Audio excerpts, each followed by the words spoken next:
Je me pose. J'essaye de me tenir de manière stable, bien ancrée. J'apaise mes pensées et je relâche les tensions dans mon corps. Je respire paisiblement.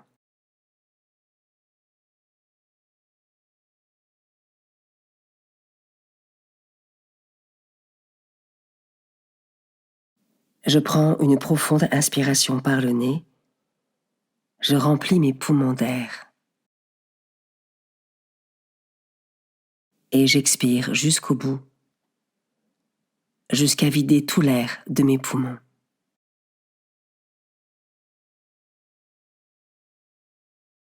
Puis je recommence plusieurs fois en étant bien présent, bien conscient de ce qui se passe dans mon corps.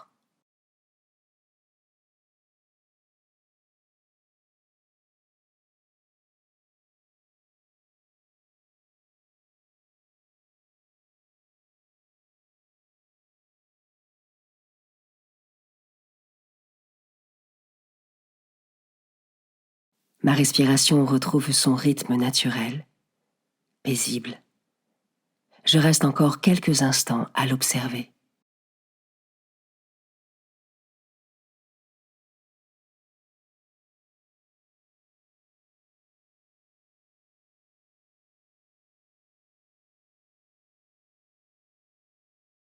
Je me tourne intérieurement vers Dieu. Je me rends disponible pour passer ce temps avec lui.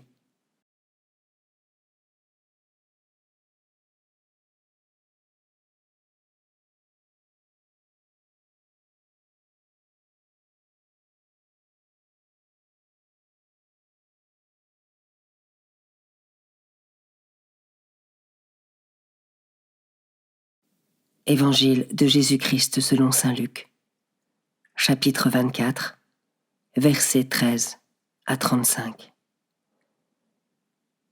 Le même jour, c'est-à-dire le premier jour de la semaine, 2 disciples faisaient route vers un village appelé Emmaüs, à 2 heures de marche de Jérusalem, et ils parlaient entre eux de tout ce qui s'était passé. Or, tandis qu'ils s'entretenaient et s'interrogeaient, Jésus lui-même s'approcha, et il marchait avec eux. Mais leurs yeux étaient empêchés de le reconnaître. Jésus leur dit : « De quoi discutez-vous en marchant ? » Alors ils s'arrêtèrent tout tristes.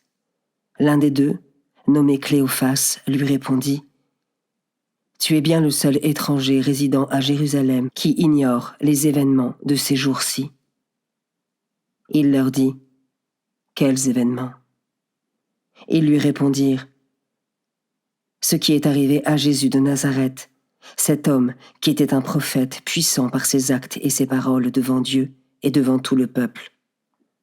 Comment les grands prêtres et nos chefs l'ont livré. Ils l'ont fait condamner à mort et ils l'ont crucifié.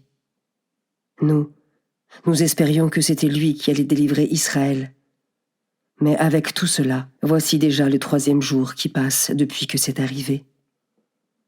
À vrai dire, des femmes de notre groupe nous ont remplis de stupeur. Quand dès l'aurore, elles sont allées au tombeau, elles n'ont pas trouvé son corps. Elles sont venues nous dire qu'elles avaient même eu une vision, des anges qui disaient qu'il était vivant. Quelques-uns de nos compagnons sont allés au tombeau, et ils ont trouvé les choses comme les femmes l'avaient dit. Mais lui, ils ne l'ont pas vu. Il leur dit alors : « Esprit sans intelligence, comme votre cœur est lent à croire tout ce que les prophètes ont dit, ne fallait-il pas que le Christ souffrit cela pour entrer dans sa gloire ? Et, partant de Moïse et de tous les prophètes, il leur interpréta dans toute l'Écriture ce qui le concernait. » Quand ils approchèrent du village où ils se rendaient, Jésus fit semblant d'aller plus loin. Mais ils s'efforcèrent de le retenir. « Reste avec nous, car le soir approche et déjà le jour baisse. » Il entra donc pour rester avec eux.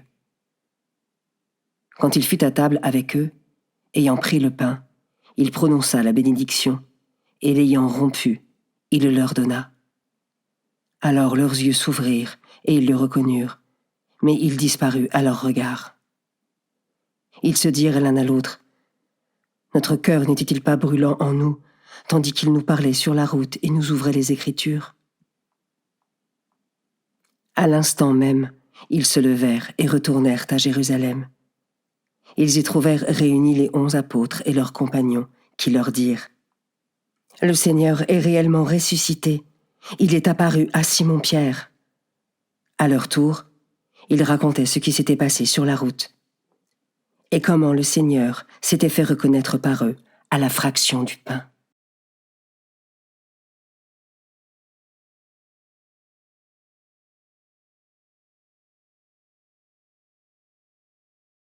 Je commence par méditer ce verset. Nous espérions que c'était lui qui allait délivrer Israël. Lorsque les événements me semblent sombres et qu'à mes yeux, je ne vois pas d'issue favorable, ai-je tendance à désespérer? Ou au contraire, est-ce que j'arrive à demeurer dans l'espérance, croyant fermement que la main de Dieu peut tout?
Je peux maintenant m'arrêter sur cet autre verset. Reste avec nous, car le soir approche, et déjà le jour baisse. À mon tour, si je vis des difficultés qui m'éprouvent et qui m'apportent plus de ténèbres que de lumière, je peux me tourner vers Jésus et lui dire « Reste avec moi, Jésus, car le soir approche, et déjà le jour baisse. »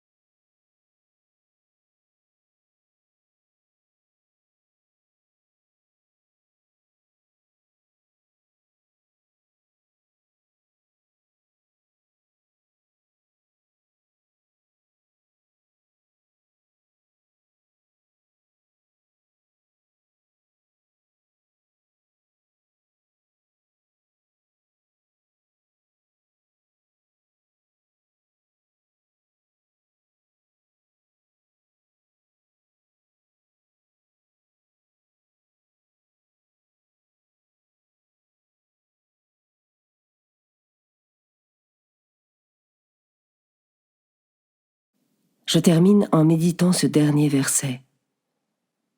Notre cœur n'était-il pas brûlant en nous, tandis qu'il nous parlait sur la route et nous ouvrait les Écritures? Je peux demander à l'Esprit Saint les grâces nécessaires pour m'ouvrir à la parole de Dieu et la vivre d'un cœur brûlant.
Je remercie Dieu pour ce temps passé ensemble et je conclus ma prière.